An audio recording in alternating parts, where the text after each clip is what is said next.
Are you a fan of zombie apocalypse books? Doesn't matter. Join me today to learn about books that will make you a true believer.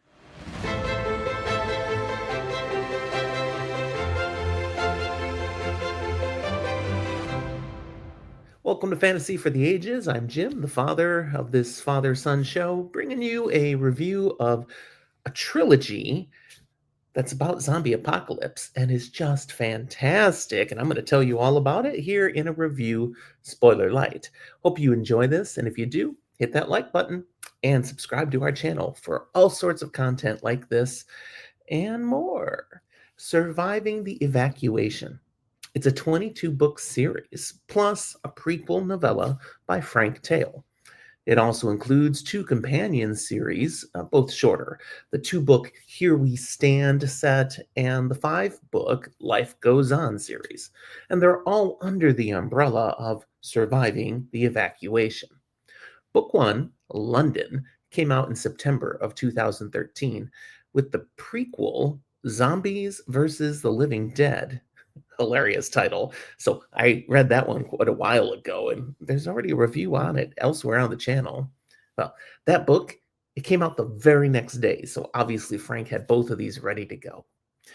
The latest book in the series, Letters of Yesterday, just came out October 31st this year, so the series is still actively being written. The series caught my eye back in 2022 when I believe the first few were featured on BookBub for free. So I grabbed them. I mean, the zombie apocalypse literature, it's my jam. Then, when I first tried that prequel, the quality of the writing, the author's tone in approaching the story, it was just so right. And I went and put the rest of the books on my lengthy TBR. I'm currently now on book 5 of the series, and none of the books are particularly long, and they move along quite well. But today, I'm here just to discuss the first 3, the opening trilogy, with a touch about the 4th book. Obviously, this is the zombie apocalypse genre, but there's a lot of variety in zombie apocalyptic literature. This leans into the dystopian sci-fi lane. It's not horror, not at all. It's totally dystopian sci-fi adventure series with definitely some drama involved. In a nutshell, the opening trilogy is about our protagonist, Bill, confronted with a very shocking reality. And we get to experience this through his journal. He decides to start writing a journal of his experiences as the world falls apart due to a zombie apocalypse. This starts out in London, and Bill is recuperating in his flat from a broken leg. Now, he experienced that broken leg from being knocked over the banister of a staircase. He's coming down. Someone else is rushing up with urgent news about a zombie virus. He ends up in the hospital for a stint, unconscious for a few days. Why was he in this particular building? Well, he is a government official, unelected. He's like the right-hand person to a very high-up person in the British cabinet. And through that connection as an official advisor, he's played some important background roles in British policies. One of those being to draw up plans for an evacuation should there ever be like some biological attack on the United Kingdom or just some natural massive pandemic. We've never had one of those. Anyways, if a devastating pandemic were to strike, he came up with this evacuation plan that would allow the most people to be kept safe from harm and to stop the spread of whatever was getting to people. Well, while he's in the hospital, his evacuation plan, without his presence or cognizance, it is initiated.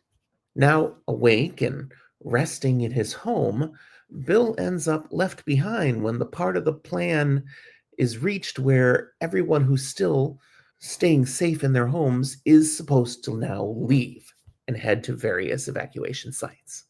Bill ends up left behind because A, he's got a broken leg, so he can't just walk out on his own, and those who are supposed to come get him don't. It's a little more complicated than that, but spoiler light. It turns out to be a good thing, though, that Bill does not go with the evacuation for a variety of reasons, not the least of which that some of the players involved in the story do not have the best intentions of the British people in mind, or the world for that matter. Through Bill's eyes, we get to see him discover how bad things have gotten as he tries to survive on his own. We also discover, along with him, how things have gone terribly wrong with the evacuation, and slowly begin to unravel the mysteries behind that. It's not just accidental, things didn't work out. And as the story opens up for Bill, so it does for us. The opening trilogy is Bill's story, but he will come into contact with many other people who have their own roles and experiences in this apocalypse. And as we move into book 4 and beyond, we get to unpack those other perspectives. It's not just all about Bill anymore. And we find many overlaps in the creative, well-written style that Frank Tayell has brought to this incredible series. The setting of this story, as I mentioned, it starts in London. I mean, the first book in the trilogy is called London, but it broadens out from there in these first 3 books, all in the United Kingdom. We're moving out towards Wales. We're heading over towards Scotland. We're out towards the coast and moving towards Ireland. But everything in the story is what you can manage by bicycle and small boat, given enough time. The setting is also, when we talk time-wise, it's now. This is modern day. So you're very familiar with the things that are being lost due to the apocalypse. I felt the author did a nice job with bringing this setting to life. He's clearly very familiar with London and the United Kingdom, and the way he lays things out makes a lot of sense to a reader who hasn't been there. I'll give this setting a 4 out of 5. As to the plot, I'm enjoying the complexity. There's so much more going on than what appears on the surface, and the further we move into the books, the more is revealed. It's done naturally, logically, and I'm finding it very pleasant. There is foreshadowing, but it's not at all obvious. And the author is perfectly content to drop events now and things that are seen and heard that lack context, but are definitely going to matter at a later point. Because I'm into book 5, I can understand that far better than you do in the first 3 books. This is being done very, very well. A 5 out of 5 for plot depth. The characters, my goodness.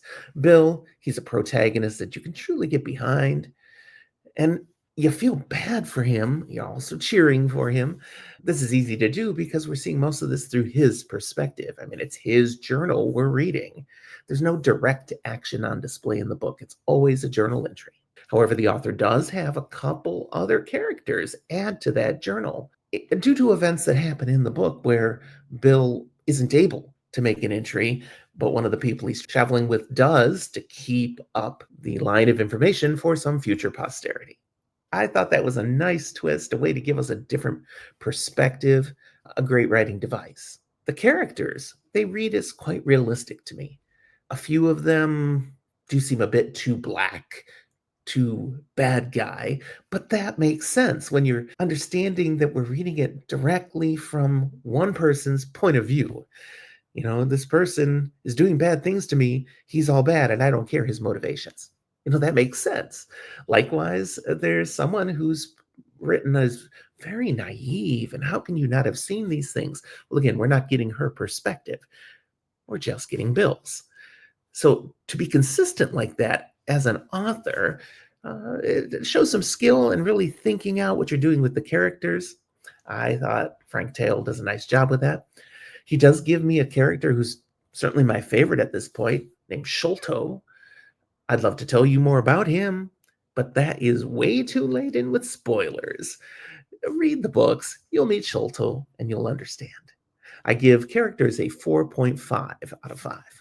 Frank Tayell's writing style, I've mentioned the journaling that he's using, but this is not continued after the opening trilogy. He does move into a more traditional storytelling approach.